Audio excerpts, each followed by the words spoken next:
in the final. All right, we're jumping straight into the pick and ban phase here of game one. Jace, Rakan, and Sejuani already banned by Samsung. Yeah, Huni has had target Jace bans all throughout this tournament. He's actually played Jace more than any of the other top laners and has been a huge part of SK Telecom's early side pressure that they've been getting. I think Samsung were ready for a potential first pick Galio, and that's why they banned the Sejuani on blue side. SKT, of course, removing Kalista as well. Yeah, Janna here is the obvious one that has not gone through, though, and Samsung will be very happy to pick this one up.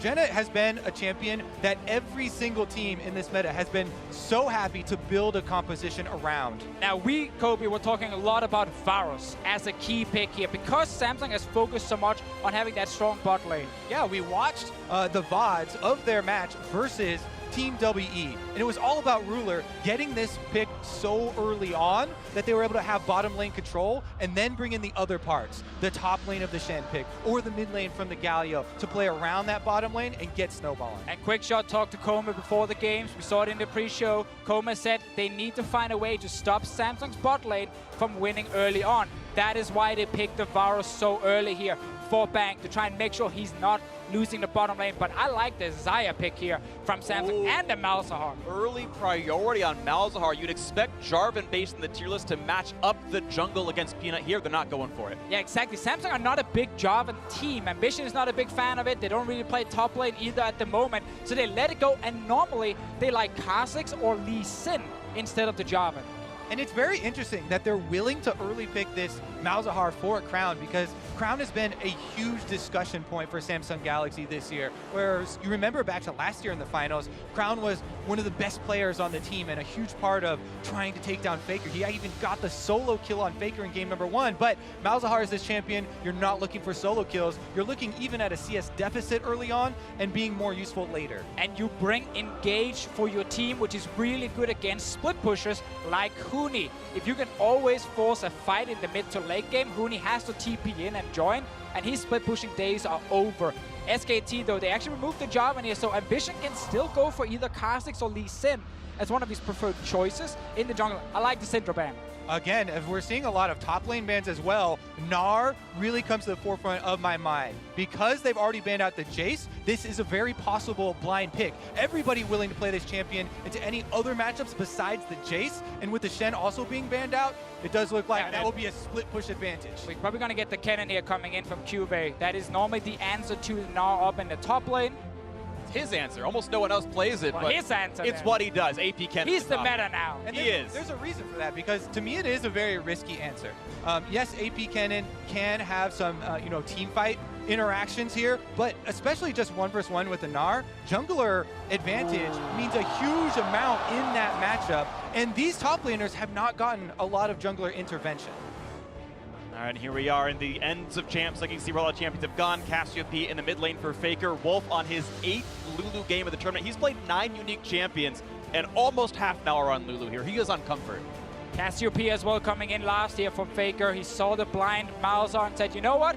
I can destroy that guy in the laning phase. We've not seen a lot of Cassiopeia in the knockout stage, but it is still such a powerful laner if you are good with the champion. Yeah, and we do have Peanut on the Gragas as well. So much about early game in the current meta has these two roles linked. We've said so many times throughout this tournament is a lot about mid and jungle in the early game, and then you can start to transition that through to Vision, which does get that bottom lane control we always come back to. Exactly, and the plan here makes a lot of sense from SKT's side, as we have a little bit of confusion of how far away do you walk for the handshake when the coach is all the way on the other side of the stage. Well, it's a long track here. They're going to learn, and you heard Dash talk about the 100-meter dash earlier with this one. Maybe they can run a quarter mile back and forth to their teams and the coaches. I think they're just worried the dragon was going to come back. That is a healthy amount of respect given. Still though, spawn until 35 minutes. They're okay for now. They're okay for now. I look at the SKT drafter and I'm like, okay, they identify, get a winning mid lane matchup for Faker, get a bot lane matchup that can go even at least against Samsung, and they got that in this draft here. Lulu Varus is so strong in the 2v2 lane, and the Cassiopeia can win early. And we'll have to continue to check in on the top lane 1 versus 1. Huni into Cuve's Kennen. Game 1 of the 2017 League of Legends World Championship Final about to begin. We are on the Summoner's Rift, and it is going to be a barn burner of a match. SK Telecom T1, 3-time world champions, looking for number 4. Samsung Galaxy were a game away from dethroning them this time last year, and now in front of an even larger crowd in Beijing, China, hoping to be the second Samsung team to win Worlds. In order to do that, they are definitely going to have to deal with this mid lane. Faker on Cassiopeia is one of the player and champion combinations that have been the most brutal for the opposing mid laner. Crown now is going to have a lot of defensive work to do. Cassiopeia can take off the shield very easily with the spammability of her spells and then continue to punish him because Malzahar, very few options for trading early on. That's also where I get a little bit scared when I see Ambition on Zac, because Zac's early game is not very good either. It's not a strong 2v2 fight around the mid lane from Samsung until later in the game. They definitely need a Malzahar ulti and probably even more to actually beat the Cassiopeia and Gragas. So SKT will get that control they're looking for. Of note, you're seeing the bot laners very focused on keeping the marksman alive, barrier heal on both of these squads right here. One of the fun innovations, I guess we can say, about Worlds so far this year. Our defense has been popular. Bot lane's been a very important lane, and keying very heavily on keeping those marksmen alive in the team fights. Ruler and Bang have been two of the world's best for quite a long time. We'll see how much they can put in this game. And with Peanut getting the leash on top side, starting red and heading downward, Bang and Wolf get the early control of this bottom side. You can see the first thing that Wolf goes for is the brush control on the side lane to try and threaten Ruler there. And he did miss the last hits, so the early gold advantage over to the Varus lane here with Lulu on the brush control. Everything counts in the early game. Get 20 gold. You can, but more importantly for SKT, they're trying to get that early push in their favor after Samsung comes a little bit later to the lane here. Meanwhile, though, look at mid lane. Faker's already pushing Crown to his own turret, level 1. And we talk about this matchup a little bit more in depth. Whenever we speak with any of the mid laners, the biggest frustrations with Malzahar and why we don't see him pick more frequently is the difficulty with CSing early. So the theory here for Faker, behind just shoving the wave into the turret, is that Malzahar already isn't able to get those last hits, and it makes it even more difficult as the turret shots are coming through. But that being said, Crown actually doing okay getting those last hits. And then we have to add on that Malzahar's damage in the early game before his ulti is ready is not very high. It's easy for Cassiopeia to kill the small voidlings and then simply out-trade Crown. And we're seeing that jungle and mid lane link on display here already as Peanut goes for a bottom lane invade, drops his ward at the Raptor pit, and then gets vision with Q first. So he's checking all of the boxes, being safe and looking both ways before he crosses the Krug camp. Gets to cook it. He doesn't waste the W active on the Blast Cone. That's a coded interaction with the ability. So everything's ready. He's going to be just fine taking away Krug. That's easy to do. Ambition on his first recall should have enough for the Poacher's Knife. And now we're going to see CoreJJ sees him and pushes them back over the wall. All right, Peanut will be safe for now. Now, a big thing about Samsung in the knockout stage of Worlds was they tried to play more for the early and mid game. They stopped playing just for late game team fights, and it was so focused around strong bot lanes. Because then Ambition will play bottom side. See what happens mid first, though, because Peanut is on his way. Damage out of the silence. Crown's going to have his teammate coming in soon enough. But look at Faker taking plenty of damage. It's just the easy outplay 1v1. Crown gets out and he sees Peanuts nearby. You have to be very careful chasing into Malzahar when those voidlings are up, especially since there's not vision to know that Zac is not going to be there for a counter gank. So that's why Faker pulls off on the aggression and does not continue the chase. Even if Faker does pull back on the aggression, bot lane's been looking good for SKT. A farm lead for them. Now the engage on the silence, but just in time, bot SM comes up. Summoner heal out of Faker also to build some distance. But first, Summoner spell lost by SKT. That's some good little plays around the mid lane from Crown and Ambition, of course, joining him here. They need to do this. They need to make sure Crown does not fall too far behind. When he played the quarterfinal against Longshore and he blind picked the Malzahar, Syndra was the answer for BDD, and Crown died early on in lane. He got destroyed. Same thing cannot happen here. Yes, you can fall down in CS as long as you're staying alive and you're farming. I want to talk about the bot lane, though. We talked about it a second ago. Bang and Wolf heavily ahead right now in the 2-on-2. Priority on Varus, the takeaway. And happy to play Lulu into Janna, a better laner but a worse team fighter. So far, that laning phase is going well. And this again, the counter to the Samsung knockout strategy that we see here from SKT. Get a stronger 2v2 lane. Do not allow Ruler to control bottom side. Do not allow CoreJJ to roam early. And suddenly, Samsung don't actually have a lane on the bottom side they can play around. It's it's on top side where Kennen is winning. That's why we put so much emphasis on this Varus pick for Ruler in Champion Select, and SK Telecom very clearly taking that one away. Here's some stats on your screen to just emphasize your point, Deficio, as far as the way that Samsung like to play it. Yeah, this is against other teams in the top 8, against the South Korean champions in Longju, the 3-0 there with 3 Tristana games, a bunch of Varus ones against Mystic and Co. from Team WE. This had been a formula for success in Samsung's run. And one of the reasons for the success of the formula is the amount of rewards you can get out of that bottom lane turret, if that is the first one to go. You know, with Ardent Sensor being so heavily important in this meta, you get to rotate your support and AD carry with the extra pushing power, and you kind of chain the objectives. See top lane right now. Peanut is on the way here. Q has been pushing this lane non-stop. Peanut is spotted though, and Kennen is level 6, so you really gotta respect the potential counter gank from a Zac in there against a level 6 Kennen. So far, so good with the wards. So you can see Ambition gonna spot his opponent as well. The ward's not gonna be knocked down, even though it was revealed by the Scryer's Bloom. And Ambition's been able to hold up pretty nicely in the mid lane, in the jungle, I should say, since he walks through the mid lane, holding a decent farm lead and getting a pretty solid recall off as well. But not any wards yet for Ambition. He didn't go for the Tracker's Knife that Peanut had. Always a lot of value on control ward from Samsung's side, and there's no vision on bottom lane here. We have actually Ambition moving down. He's In fog. looking for that first gank. And that's the flash to the bang, but now the chase on the Wolf lanes the Q. The auto's gonna pull him in a bit more, but there's no follow through on that one either way. They get another flash out, and that is the second Ambition gank to force a summoner out of SKT. Yeah, we'll see if the flash being down here on Bang does relieve some of the pressure, allow Ruler to catch up on the CS here. Oh, that's not a Void Link. There's the back around, gets plenty of damage with the Void Links. Faker gonna force to be run away. 100 HP left on him, flashes. I think he might have been expecting E to come back from cooldown. It just did now.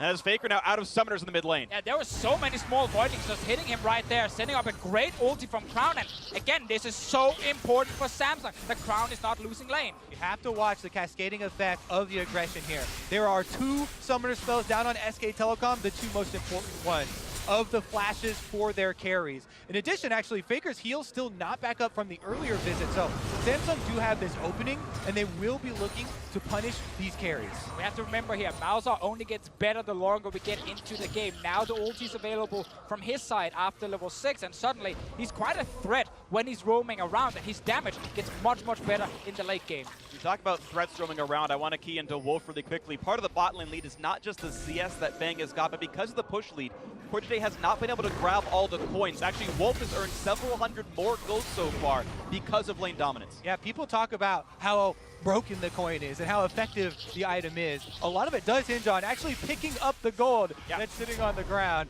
Very good point to bring up there, Freak. And it does have huge ramifications for the early towers that we keep coming back to. Building that Ardent Sensor and being the first one to complete it greatly accelerates that confrontation. And we talked about how SKT tried to counter the Samsung strategy of having a strong bot lane with this Lulu Varus. Well, on the top side, Cuvée right now with the counter pick is doing extremely well, and look at that. He's actually not rushing towards AP Kennen. He's building AD with fervor of battle. He's trying to become a pure split pusher to keep Huni down.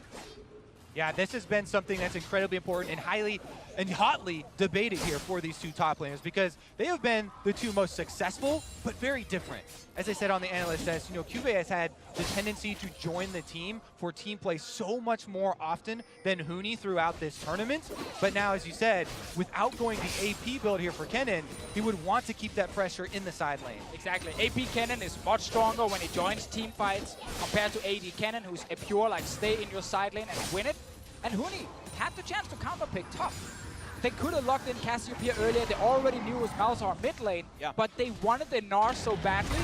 Maybe because Huni didn't feel like he had a good answer to it in case Cuvée picked it. Well, maybe because of the tendencies of these players, they have been able to pull off a little bit of a bait here. There's nothing saying that Huni has to continue with the other way. Gnar very clearly could still join the rest of the team, and SK Telecom can pull off a very big combo with the Cassiopeia, Gragas, and Gnar. It just forces SKT to play differently, because Huni has been playing for himself, for his lane, all tournament long. It forces him now to play with the team instead. Use your TP on the bottom side. Join the big team fights. And we know he can do it on the Gnar. We've seen it before from him. It's just a different style we see in this first game from both teams. And it's fun to see. I actually respect the hell out of what Samsung did right here, which is to still play things in Kuve's wheelhouse and a style they're pretty comfortable with, but force Huni into a play style that he hasn't shown nearly as much strength with. He's always on the Jace, the split pushers, and if he does that, he will lose the game for the team. I like what Kuve and Samsung Galaxy have done here with this. And we have to see if the confidence Huni got from the Game 5 against RNG, where he was on the Gnar,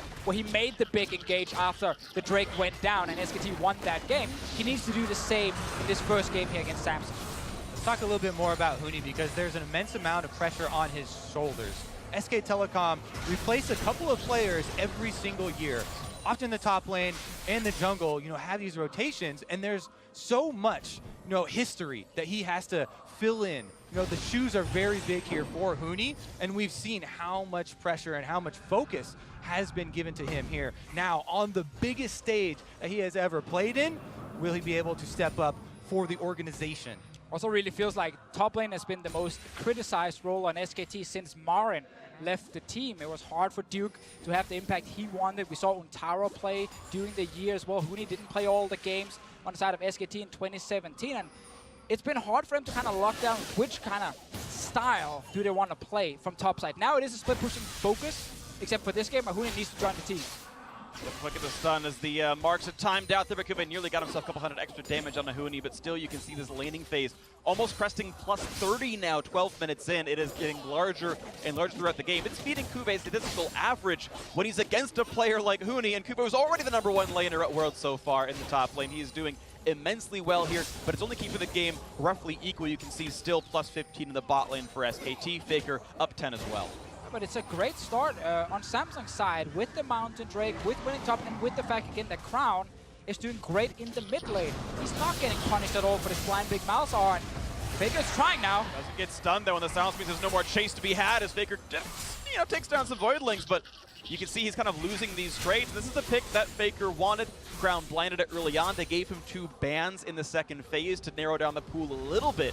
But Faker, though, with the Cassiopeia next up, is not really doing maybe what you expect with the matchup. And here's Samsung Galaxy starting to get what they expect out of their bot lane. A lot of pressure down here. Again, we return to that 6 out of 7 of the first turrets for Samsung have been in the bottom lane. Ruler and Core JJ slowly whittling away at this objective. Yeah, if you look at the items, it's the Warhammer and the BF sword for Ruler here, just stacking as much AD as possible against attack speed and then Ninja Tappy on the side of Bang. So Bang is not really dealing much damage in return, and Ruler's just been able to take over the lane after the first few backs. So a 13-minute first turret for Samsung Galaxy. All I saw Ambition do was a single gank that blew Bang's flash, and the rest of it was heads up 2-on-2 with an arguably weaker laning phase. SKT got counter pick and priority and the rolls down here. So far, step 1, good for Samsung Galaxy. So much so that Ambition even gets to move in and take away the blue buff here as SK Telecom are just bleeding control of the map. What this then allows Samsung to do is rotate their bottom lane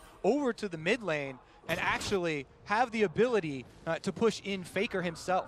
Yeah, Faker is trying to actually be more proactive in his lane, so QSS comes in early to use it against Crown's ulti and try and see if he can actually win the 1v1. But the 1v1 are kind of gone now because the first tower is already dead. The map is wide open. Everyone is going to start roaming around, and Faker probably won't get an easy chance to just duel Crown.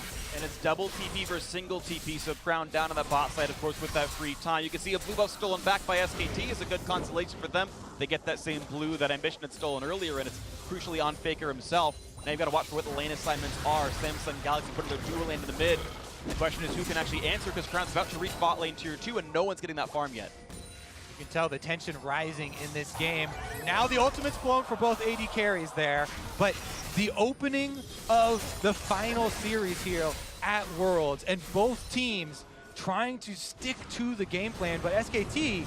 They're slow on the play. They're missing half a minion wave right here. Bang just now coming in, and he can't duel a Malzahar. The Rage Plate's not dead. He's got a Blasting Wand in inventory and a Ninja Tabby. Wolf finally shows, but that is a minion wave late, and the work is starting to happen now. Samsung Galaxy playing 1-3-1 and being faster to play than SKT. Exactly. This is a very rough spot to be in for SKT here. They're losing the map. They're losing control around mid. Rift Hell is getting started by Samsung already.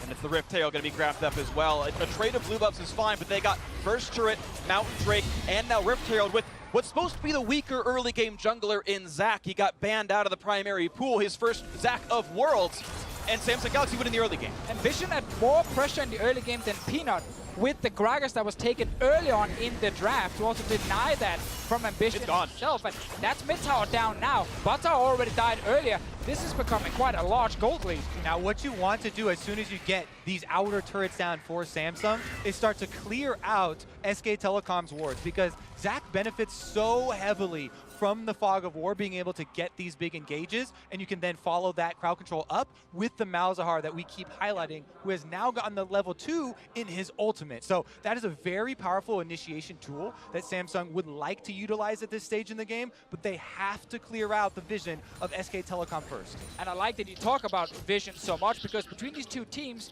there's a very large difference in how many control wards they actually place on the map. Samsung are amazing at getting full control and deny vision from the enemy team. And SKT, on the other hand, they are the most extreme numbers that we researched at this entire tournament. Samsung Galaxy first place in the control wards placed during the knockout stage there, and SK Telecom almost 20 less per game in last.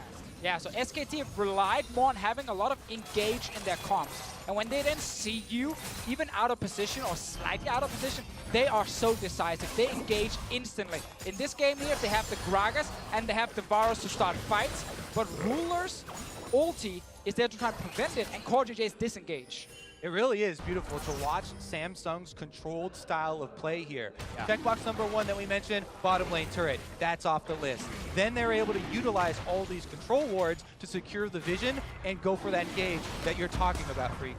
And look at this, you just see darkness on the map in so many places. Baron is not up yet, but I expect that River Fog of War to just persist for the next 3 minutes until it does spawn. Double Mountain Drake means easy to rush that one down as well. And they've got a Blade of the Ruin King top laner. If Kube joins, they've actually got a Baron Rush on their hounds. Malzahar's pretty good at it as well. This could be a lot of great things. Samsung Galaxy are so well poised as they transition into the mid and late game. And SKT can't walk into the river because suddenly they just get Malzahar ulted and they die almost instantly. Only really Faker at this point could actually face check with his QSS, but you never want to send in your mid laner first.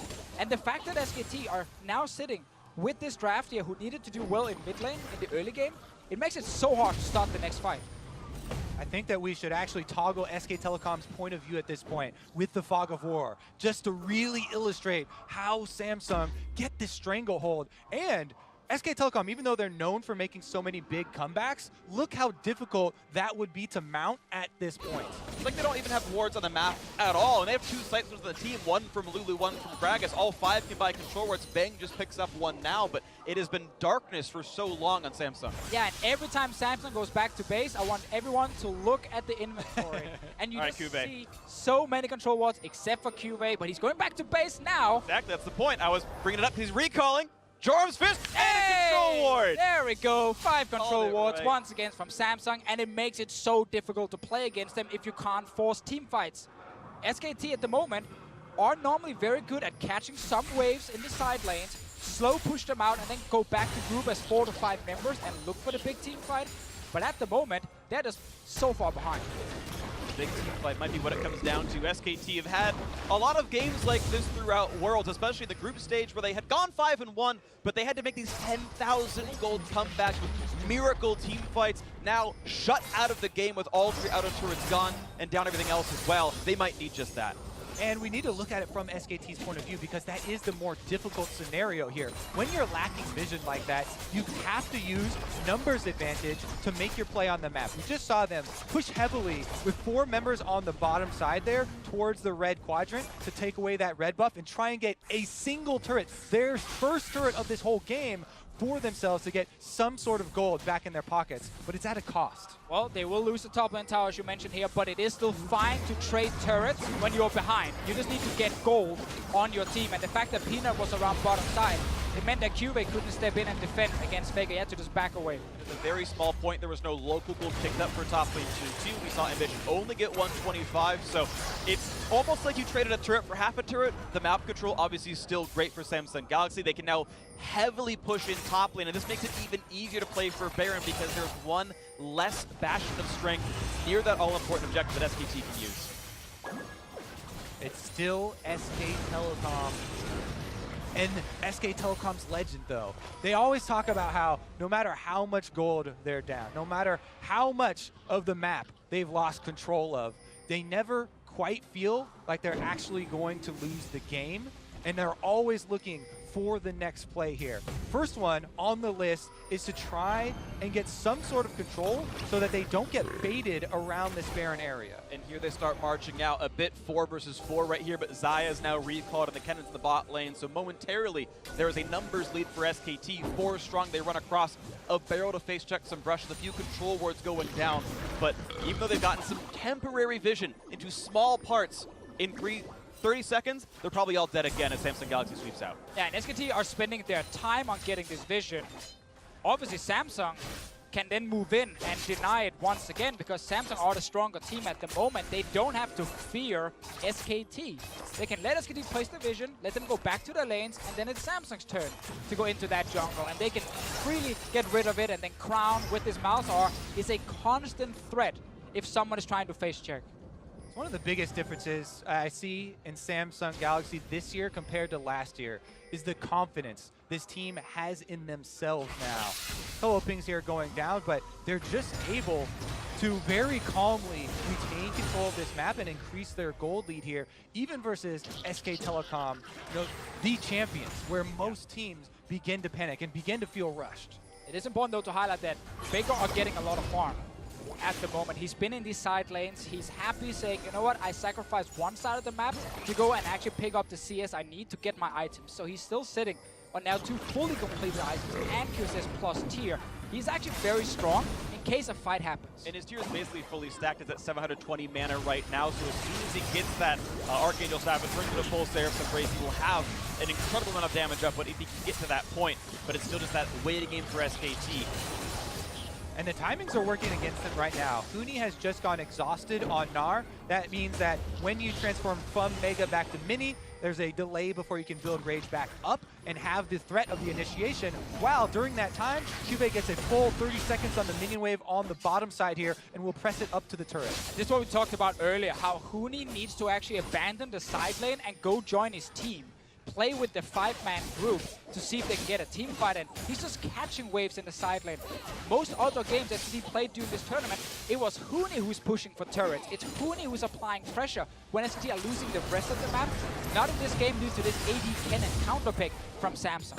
Nice little smite by Peanut, gets a little bit of gold for himself. 62 for the Giant Moment. Here comes the play. They know smite was used. Peanut, though, had a second charge available. It'll be up soon enough as they get the first and only blue trinket out of Bang. Remember that this is a Samsung Galaxy backed by 2 Mountain Drakes, and a 3rd one is on the way. Yeah. They don't have to rush at that Baron right there. They're just poking around for the cooldowns. Now that the vision is in air, let's see. I really love the play when you start it, you bait out the blue trinket, you kill it, you go back to your mid lane, Got push a it, steal. and then you go back again! Going for the play. Can he get himself in? He's suppressed. The burst damage. Oh, the play was too early. Peanut with the game-saving Baron steal. And here comes the re-engage. He bounces back. First blood still goes to Samsung Galaxy. Huni TP's in, but it's 5v4. Huni doesn't have a lot of places to go.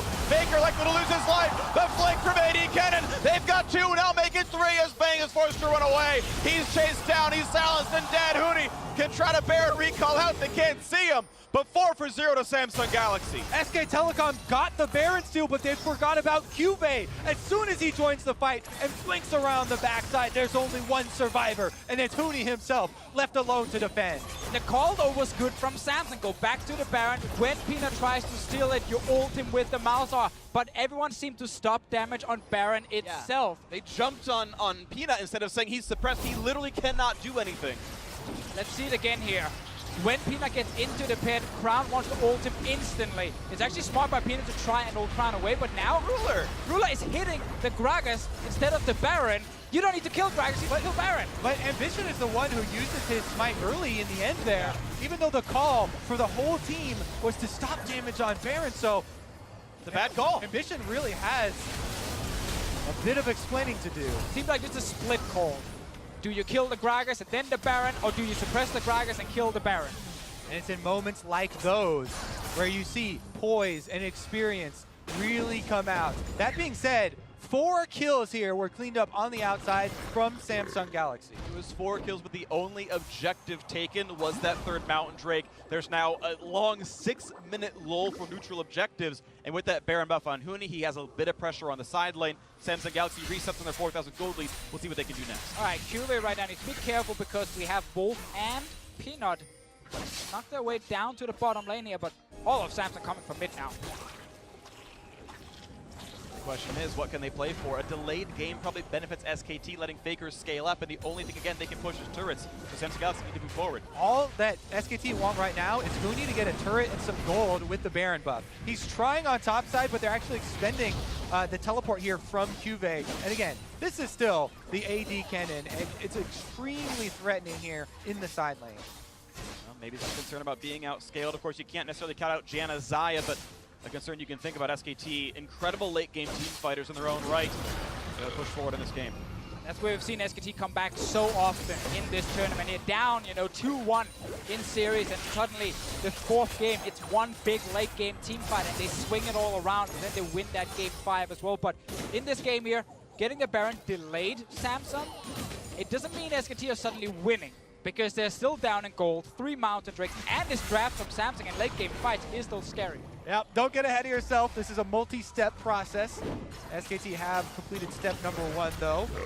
See if they actually are able to get any further in that process, because Samsung right now stabilizing, during that Baron buff and still trying to keep that lockdown on vision that we mentioned to open up the opportunity for Zach. Going for Faker now. He does sense it and gets away in time, but the attempt at a dive was there. Now he's in safety in Fog of War, and never mind, no fight. Important little ward placed around that blue buff from SKT to see the move from mid to the bottom lane here, but also gotta look at SKT's items. There's still only QSS on the side of Faker. So Crown, once this flash is ready again, can flash ulti onto almost any member on SKT and they can burn that guy down. Well, it seems like we're going to be in a lull in the action, though. Samsung Galaxy not really a team to dive. They're the ones that play around vision control and taking over the jungle. They do get a little bit of pressure in the mid lane, so they are getting these chips in. Of course, that triple Mountain Drake means those chips are giant chunks out of the turret every auto attack, but it seems like they're still going to play very patient, and we have some time to go for the next fight. And one of the reasons for SK Telecom's confidence here, even though they have a lot of champions that require skill to pull off in these team fights, they do have an extremely powerful late game, as you mentioned before, and very well could, again, be mounting one of those huge comebacks. And they have that experience we always talk about with SKT, and the team saying, you know what, the game is never lost. There's always a way back. Wait for one mistake, and you can punish that. We saw the Baron play. That went in favor of SKT to get the Baron. They're now hoping that Samsung will overextend. Cuvee doesn't have teleport at the moment. Huni's TP is ready, meaning if Samsung are pushing with 4 members while Cuvee is in a side lane, there is a chance for SKT to force a fight and do what we have seen them do so often. That moment is not right now. Huni just now is tired, again, cannot go back to Mega Gnar, and insight lines with Cuvee means he can easily land the stun through his ultimate, so matched well enough. If Huni ever runs far away from the lane, that's when you can start to see those openings here. Mind you, Frozen Mallet on both these top laners means a chase down is certainly viable. SKT also needs Samsung to start pushing with the 4. Like, they can't just TP in randomly if Samsung are sitting far back on the map, so they're kind of hoping that Samsung will overextend in the mid lane. There is a ward in the mid here, just past the minion wave at the bottom of your screen. That is a potential ward for Huni to use if they can start a fight. Remember, Faker is the member of SK Telecom that bought the early Quicksilver Sash, so even when you see Crown creeping around in the Fog of War, there are still options left for Faker. All summoners available as well for both of these squads, except for the teleport on Cuvee. So much of this snowball will be determined by the next play, the big team fight that is set up here.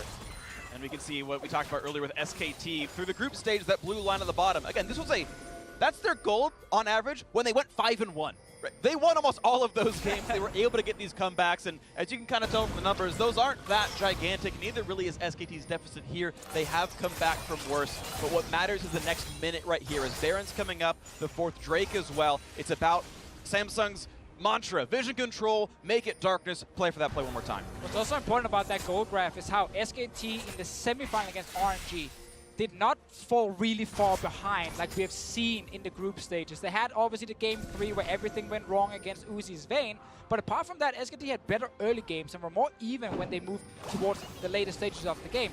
This first game against Samsung, they straight up lost early game. Lost the first turrets, couldn't kill the Malzahar in the mid lane, and they've been behind all game long because of that. So this is now the moment that starts to matter again. We had that 6-minute lull when SKT stole the Baron, and a mid lane tier 2 fell, and that was it. It's now about this one. The summoners being up, the ultimates available, the vision control, Kube on his red buff. It's Samsung's game to play, and it's up to what tactics they want to use to wedge this game open. That moment approaching quickly here. Baron now spawning, and this is the triple Mountain Drake. This changes the game so much depending on the spawns here. Samsung can annihilate this Baron incredibly quickly. So you have to set up the play by getting Q-base splitting on the bottom side to mount that pressure and force SK Telecom into the difficult choice. And Huni is here already because he's trying to get control of the mid lane, trying to allow SKT to push the wave and actually walk into the Baron area through the river so they can kill some of these control wards. But now, SKT were not there to commit, and now Huni has to go back to the bottom lane, and it's actually Q who can either take tower or move to mid himself and get Samsung full control. And once again, it will be mini Nars. Huni's form times out. You're going to have a little bit of time for Kube with the minions. They now see Huni is there. They know he's back in a mini. They know a TP is not a threat from him. And you can see Kennen far away, waiting for maybe a TP location. Though the damage is not high, the crowd control is still the same out of AD Kennen, and he can lock in SKT if they do want a team fight. Huni getting locked up into the 1v1 here. He does not want with Cuvée having double buffs at the moment. And Samsung apply the pressure. Nice, so fast. Damage up, but not even a chance. They played the vision. They pushed the team away. There was no TP flank to be had. Well played, Samsung Galaxy. It's such a great setup. You get full control of top lane and mid lane where you have the minions pushing for you. So the enemy team can't walk into the river. They can only show up behind the Baron. But we saw Samsung right there have the vision control, burn down the Baron with 3 Mountain Drakes, and SKT, they cannot react. And suddenly, we sit with Samsung's Mountain Drake and Baron buff. They're now looking for that inhib. I want to see really quickly the dregs of the SKT vision, because obviously they had no chance at all of checking it, and you can see just how deep their wards even were. They saw their own red buff, and that was it. Any of those brushes could have had Schrodinger's Malzahar in it, and it would have been a dead to anyone but Faker if they had face checked it. Still only one QSS on the side of SKT. Yeah, as Malzahar, very often, especially late game, the better option to just ultimate the front line, get your percentage damage down, and make sure that you're safe as far as the tank-to-tank battle. Try and work your way through. And Ruler's big, keep in mind, he's at 70% crit Infinity Edge, and he will melt through this front line. His individual gold lead is 5,000 over pretty much any of the tanks of SKT, and that's Peanut, who went Merc Treads, which doesn't defend, and also going for Nightspell, which is not a good self-defensive item either. Mid lane now under fire, another turret falls. They burn it down so fast, and Samsung right now are not looking for big team fights. They're playing the map. It's only 4 kills to 0, 33 minutes, and SKT not even getting a kill, and only getting 1 tower. Samsung Galaxy have worked their entire year to get back to this moment. Their rematch with SK Telecom, and they're opening it with a very confident game number 1 here. Moments away from cracking the inhibitors. They're making a statement in the first game. They're not afraid of SKT drafting a bit more for the early game. They're fine blind picking a Malzahar as well. And they're not giving SKT any chance to engage these fights here. Ruler, with his ulti on Xayah, is so confident in the front line. Bang is trying now. Going for the damage on Ambition. The tank, though, still at 1,500 health. Ambition rich enough. He's actually got about as much as Bang does individually gold-wise, and there's just no play to be had. We saw Bang toss the ulti out, couldn't find anything with it, and back we are now in mid lane siege. Xayah, Janna is just so incredibly safe because of the ultimates of these two champions and the answers that they have for any sort of SK Telecom threat that tries to get back there to deal with that damage source. You talk about the gold leads on him, Freak. It's absolutely insane, the difference he can put out. And SKT almost feel like their only option is go after the split pusher instead. They slowed down. He doesn't have a lot of ways out of this one. Finds some time. Look for Huni. Can't quite get on the shields. Are in time for Wolf, the redemption as well. The top lane still being attacked. That turret down to half HP. Ruler still feels safe. No longer blocked down by the miasma of Cassiopeia, and now another inhibitor has been made open for Samsung Galaxy. It's the perfect game for Samsung to get all these Mountain Drakes because, again, they're playing the map. They're constantly pulling SKT around to multiple lanes. This cannon here can take down a tower. We've seen Ruler multiple times now just stand in the front, hit the tower a few times, and it dies so fast. Yeah, Samsung Galaxy love risk-free gameplay. Not overstaying here for the second inhibitor, backing off as soon as that one is complete, and Cuvée gets to pick up the Ocean Drake. Also very important if we look back at how SKT have been winning a lot of games through Faker. It's been when he's been on champions that has some global. Talia, Galio, champions where you can impact multiple lanes at the same time. The Cassiopeia cannot do that. That's focused on you winning your lane in mid, and that is what Samsung were looking for. So Faker is suddenly not bot, top, and mid at the same time. It is truly something to highlight in this matchup. Even though SK Telecom have Faker, the greatest player of all time, the brightest star, Samsung Galaxy pride themselves most on their team play and their coordination. And it doesn't matter if you're the greatest player in the world if you never get to fight anyone. If you never actually get to use your mechanics and your skills, because the team you're playing against are like, yeah, no, we don't need to fight you, we just run around you. And of course, Ambition has, I think, cleanly out-juggled Peanut so far in this game. J and the rest of the squad have had better vision control than SKT as well. And that Samsung Galaxy style, the one they brought to Worlds, perfected throughout these years. They're going to play in the top jungle, not going to find that one as Ambition gets away with quick reflexes and walks away from the barrel. The Siege can continue top lane. Seen twice now Bang trying to fire that ulti here to start a fight in the last few minutes. Mid flash ult, and it's going to beat the Quicksilver Sash out, but it's just a trade of flash ulti for an active item, and Ruler is completely fine. Meanwhile, on the bottom side, Cuvée takes his toll. He's inside the base, and there they go! Going for another one. Crown does kite away, but the Let's Bounce brings Ambition back into safety.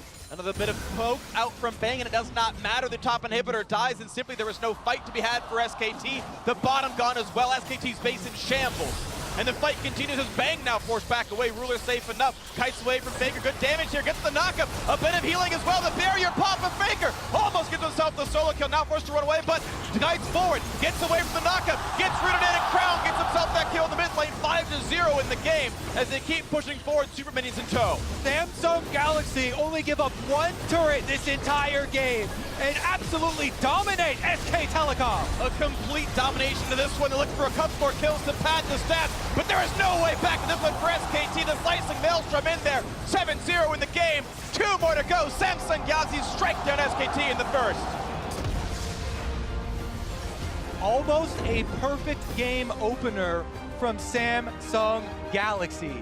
What a resounding statement here they've made. And it all starts in the early game. SKT try and counter the Samsung strategy. They try and pick a strong bot lane that can win. They try and pick a strong counter pick in mid that can win. Beat Crown, get Faker ahead so he can take over the game. But SKT got outplayed in the early game in this first one here. During LCK in the summer this year, every time that these two teams had matched up previously and Ruler had Varus, they won. Every time he did not have Varus, they lost.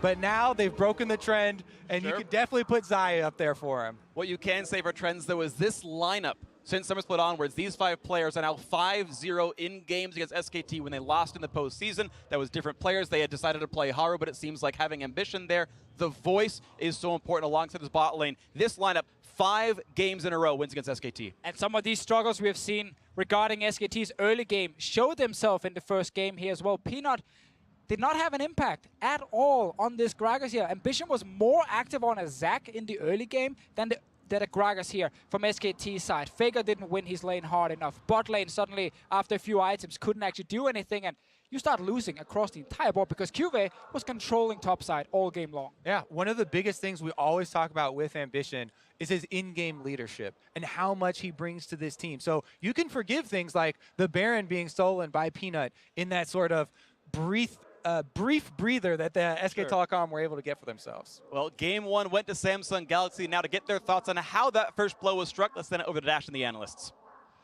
Thank you very much, Freak. We said that Samsung Galaxy was going to have to play with confidence in order to stack up against the likes of SK Telecom T1. And that's exactly how you come away with a near-perfect game in the first game of a best-of-5 here on the world stage. I mean, it was quintessential Samsung Galaxy from knockout stage onwards. This was the team I evaluated my prediction on. And to see them executing and see SKT from the draft phase faltering, in my opinion, maybe not taking advantage of what worked for them before, was a surprise for game 1 of a World Final. Yeah, it was a little bit of a strange draft for a number of reasons, but when you're just looking at the order of this draft phase, when they do the Varus and Gragas from SKT stand, 2 purely denial picks. They could have taken Jarvan for Peanut.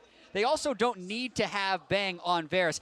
That was kind of all in, saying that they'd be able to beat whatever Samsung has left, but no, Samsung had plenty left. I mean, peculiar strategy out of SK Telecom there, but Azeo, we had a lot of questions about how the top laners would interact in the series, and some of those questions, they were answered right away here in Champs, like Kennen versus Gnar. Yeah, they certainly were, and I think it's so interesting to see. Not only did he go for the Kennen, but this was not the AP Kennen where you get a lane advantage and you transition to the team fight. This was Kuve picking purely for the 1v1, building purely for the 1v1. AD Kennen, Fervor, he goes for a PD. You know, he's going direct 1v1 build, right? This is as much of a focus at Huni and his style as you can get. And it was also in the playstyle because, sure, AD Kennen beats Gnar even more than AP Kennen, but he was teleporting back to lane. He wasn't even thinking about teleporting bot lane as had been his trend, walking back to lane, holding onto the TP. He was so excited to get back into lane and to keeping Huni down. And Huni was a non-factor this game because Kennen answered him so cleanly. Yeah, and it was a style play there from QV, right?